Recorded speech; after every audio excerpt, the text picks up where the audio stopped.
Welcome, lovers of food and life. This is the channel dedicated to all things food, travel and culture, mainly food.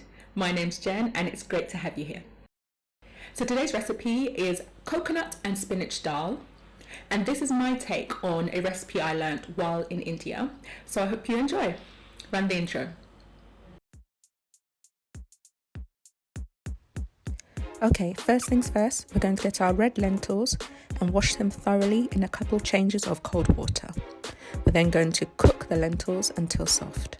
Then we place our sunflower oil in the bottom of our pan, add mustard seeds. You'll then notice they'll start to bubble and crack along with your cumin seeds.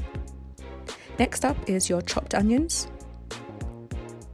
And the smell of this is just absolutely amazing. So you want to cook your onions until those are softened. Then add your garlic and ginger.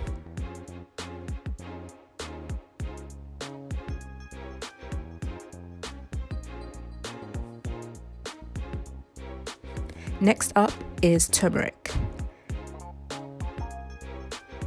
followed by ground coriander. Now this bit is amazing. I just love how the colours change here.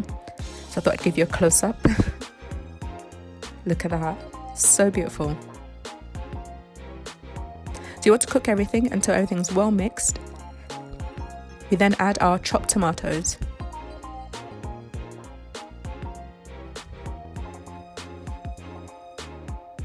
Everything should start to be forming a nice thick paste.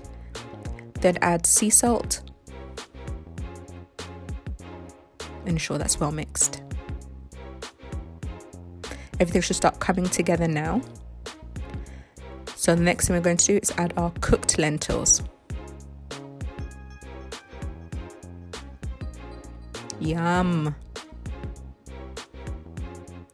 Up next we add some water. Now what I like to do is add creamed coconut, and I simply just slice a part off the block and add that in. And so this is an example of creamed coconut. You can alternatively use coconut milk. So that's what it looks like. And that will start to melt and dissolve into your dal. So just make sure that's well mixed. And at this stage, it will start to thicken the dal. Then add your washed spinach. And the spinach will wilt, so don't worry if it seems too much. It will cook down. Everything should start to come together nicely. And there you have it, your coconut and spinach dal. Just before you serve, you can adjust the thickness of your dal. And then top with fresh coriander. Clean up any mess that you've made. And then you're ready to serve. And it should look as delicious as that. The only thing now to do is enjoy. So there you have it. Merci. Imela, asante sana.